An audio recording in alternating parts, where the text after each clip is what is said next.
Topic News, c'est tout de suite avec Franck Ramarson, directeur de publication du Courrier de Madagascar.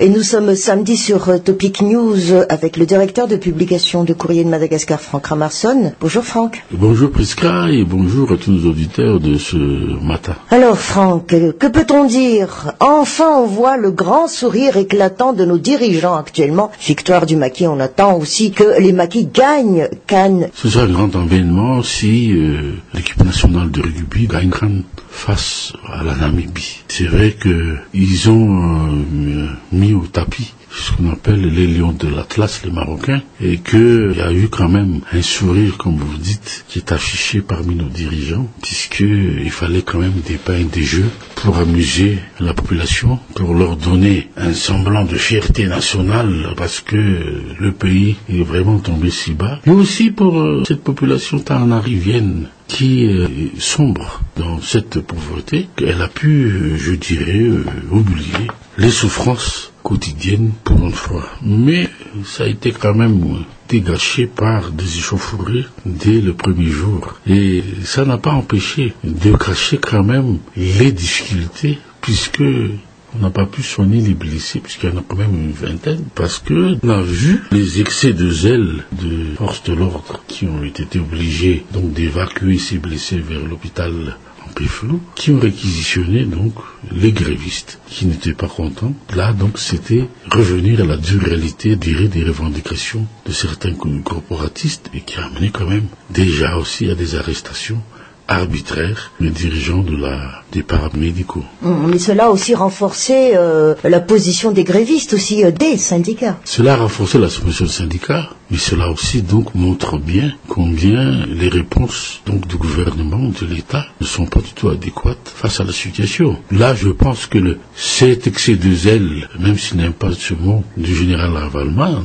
a donc permis à certains chroniqueurs, certains médias, de le critiquer fortement, puisqu'il a avancé la notion de non-assistant personne en danger. Il a donc mis l'habit des responsables du ministère de la Santé pour réquisitionner ces grévistes, ce qui n'est pas de son ressort. Effectivement, Franck Ramarson, les idées sont partagées sur cette histoire de non-assistance aux personnes en danger, mais depuis 4 ans, presque 4 ans aussi, Franck. Vous l'avez dit vous-même, la population souffre. Est-ce que cette population n'est pas aussi non assistée? Non, d'abord, je vais dire simplement... Sans pour autant rabaisser ce qui s'était passé, bien entendu. Ce qui s'est passé à l'hôpital d'un peu flou, la réponse de l'État, par rapport à ce qu'a fait donc les forces de l'ordre, c'était pour, en partie, cacher la manière donc de faire taire les grévistes. Je pense que c'est une façon pour tout le monde de voir quelles étaient les limites d'une répression dans un système où personne ne contrôle rien.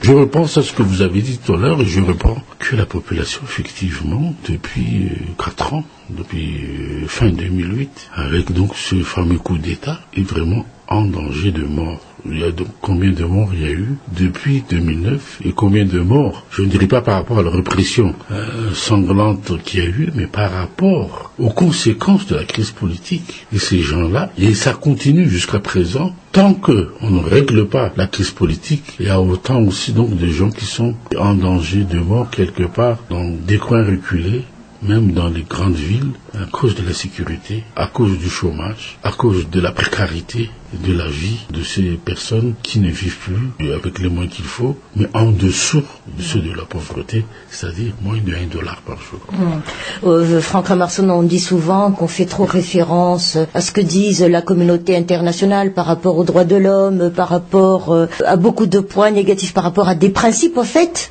Franck, ou est-ce que c'est par rapport à des faits palpables? Le problème d'abord par rapport aux droits de l'homme, combien y a-t-il de morts depuis 2009? On a compté, on a fait la comptabilisation. Combien y a-t-il de gens sans abri? Combien y a-t-il de gens qui ne peuvent plus se soigner? Combien y a-t-il d'enfants qui ne sont plus scolarisables? Peut-être qu'on va dire que ce n'est pas la faute uniquement des événements de 2009, mais ça s'est aggravé. Qui a provoqué la suspension des aides budgétaires?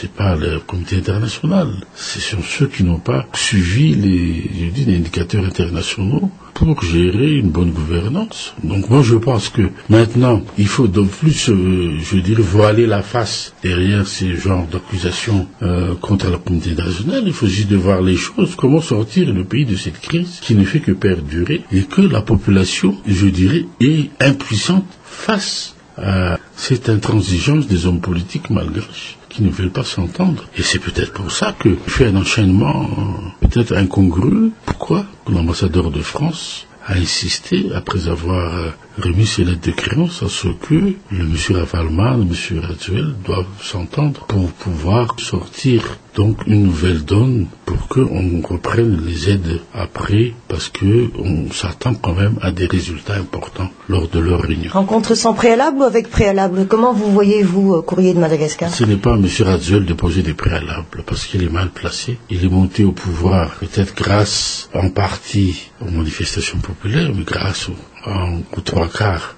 de ce que je veux dire, grâce à un putsch militaire. Dire qu'aujourd'hui, il veut ceci, cela, moi je pense que la personne qui a dit qu'il a fait des dénis de justice, dénis d'opinion, des dénis sur un certain nombre de choses, donc c'est pas lui de poser les conditions, c'est à la SADC. Et c'est ce qu'a dit l'ambassadeur de France, que c'est la SADC qui doit mener la médiation, mais pas aux autres entités, mais pas à M. Raduel non plus, de se placer en position de force, parce que s'il l'a été, Madagascar n'aurait pas été dans cet état depuis, et qu'il n'aurait pas pleuré jusqu'à la communauté nationale comment sortir de cette crise. Dites, Franck Ramarsson, Ravalman Raduel face à face, sans ses conseillers peut-être, ça pourrait arranger les choses? On pourrait sortir une solution? Quelle est la capacité intellectuelle des deux pour sortir une solution? C'est peut-être la première question qu'il faut savoir. Parce que je ne pense pas qu'ils ont, je dirais, cette hauteur de vue pour dire que l'avenir du pays est entre leurs mains. C'est très important dans la manière de négocier les choses. Deuxièmement, c'est de dire que, comme dit M. Raduel, il veut qu'il y ait donc des négociations préalables pour qu'on aboutisse à un accord qu'il veut simplement signer. C'est la même chose qu'on a fait en 2010. Mais les deux peuvent-ils discuter, comme vous dites, des choses très importantes sur l'enjeu de Madagascar dans la région, l'enjeu de Madagascar en Afrique et dans le monde, pour pouvoir, je dirais, se faire des concessions, c'est-à-dire penser à la vie de cette population qui quand même souffre, comme vous dites, donc de cette pauvreté. Et que, comme on a dit la dernière fois, il ne faut pas qu'il rejoigne par l'absurde, parce que la population entend beaucoup donc de cette réunion. Mais cela veut dire donc qu'on doit avoir en face deux hommes qui parlent comme hommes d'État, mais pas par sentiment ou par haine ou par vengeance. On doit avoir deux hommes qui parlent avec intelligence, avec discernement et avec, comme je dirais, une culture politique qui dépasse tous les autres et qui voit l'intérêt général du pays et par patriotisme, je dis, se faire des concessions. Si possible, se retirer de cette transition et ne pas se présenter aux futures élections. Je pense que je traduis le sentiment d'une majorité de la population et aussi donc un sentiment, une partie aussi de la communauté internationale qui a hâte d'aider Madagascar. Et on a fait l'Union européenne qu'elle va aider Madagascar si on arrive à mettre en place un calendrier électoral très bientôt. Là, l'ambassadeur de France a un accord entre les deux. Peut-être demain, le FMI, la Banque mondiale, donc reviendront et puis appuyer donc les efforts, les investissements des pays, des investisseurs et ressortissants des pays comme les Français, les autres, pour pouvoir aider de nouveau Madagascar à sortir du marasme économique.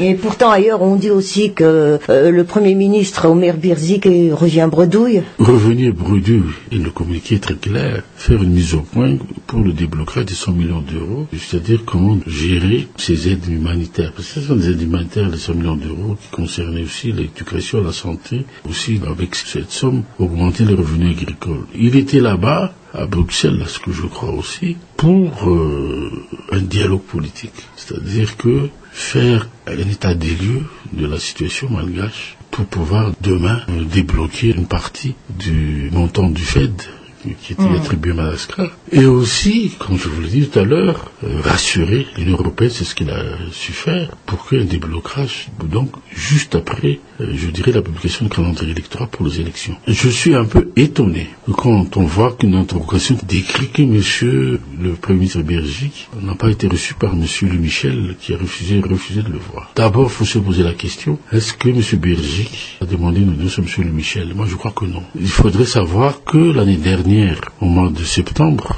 M. Louis Michel a reçu M. Rarnay, dont je faisais partie de la délégation. M. Rarnay, président du Congrès de la Transition. M. Bergic, ses interlocuteurs sont à la Commission de l'Union européenne, c'est-à-dire avec M. Barroso. Il a vu donc le commissaire européen, il a vu le secrétaire général de M. Villemont, qui est secrétaire chargé des affaires extérieures, qui est l'adjoint de Mme Stanton. Il a vu le comité des ambassadeurs à ACP à Bruxelles. Qui n'a rien à voir avec les parlementaires de l'Union européenne. Bien entendu, et puis le seul parlementaire qu'il a vu, c'est le président du groupe parlementaire Union européenne et Madagascar. Donc c'est peut-être pour ça qu'il faudrait apprendre ce que c'est un pouvoir législatif.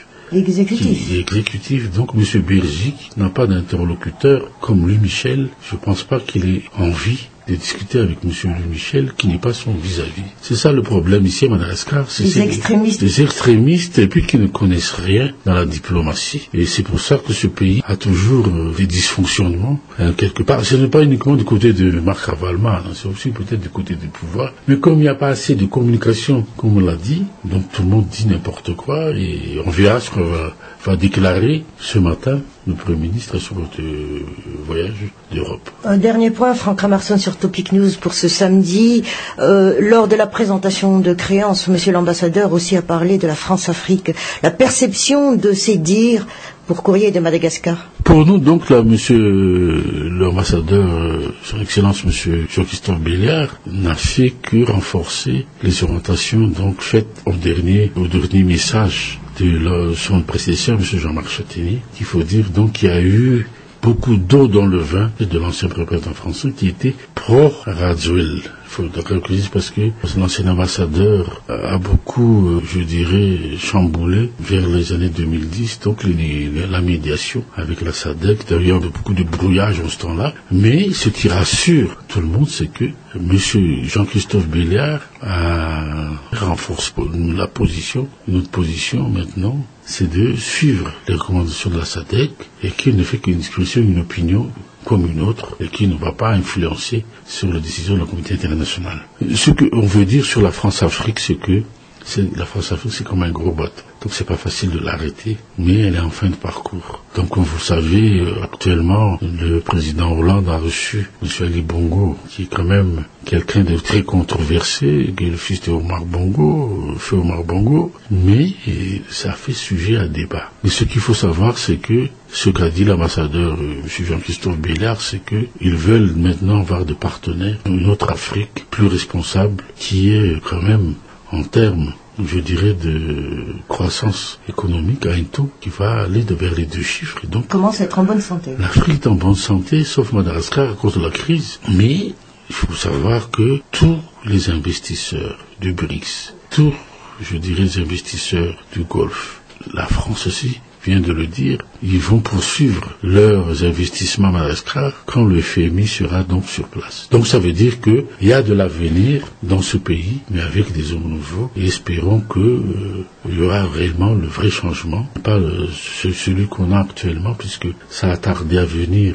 On a oublié ce qu'on a promis en 2009, et que maintenant je pense que Madagascar pourra s'en sortir s'il y a vraiment de la bonne volonté de tous les partenaires, notamment donc la communauté internationale et les hommes politiques qui veulent bien avoir une autre vision que celle d'aujourd'hui. De la bonne volonté de la part de nos politiques, 3 points de suspension, je dirais, Franck Ramarson, mais en tout cas, eux, les maquis, ils sont prêts à prendre cette coupe.